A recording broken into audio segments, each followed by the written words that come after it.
Rapporti mill-Kroazja qed jindikaw li s-sewwieq tal-karozza li fiha kien hemm il-Maltin li tilfu ħajjithom il-ġimgħa li għaddiet ma sofrix minn attakk tal-qalb.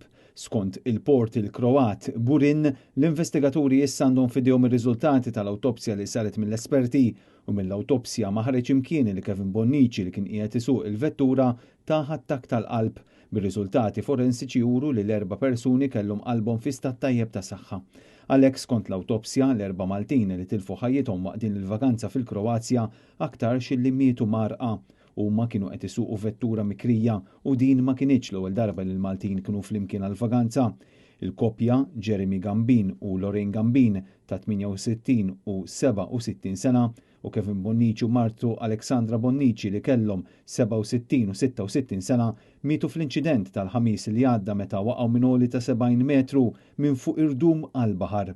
Ritratti pubblikati mill-medja Kroata u rew kemm huwa għoli il-post li minn waqt il-karozza li kienu fiha l-Maltin bl-impatt mal-baħar ikun wieħed qawwi tant li anke ħarġu l-airbags tal-vettura.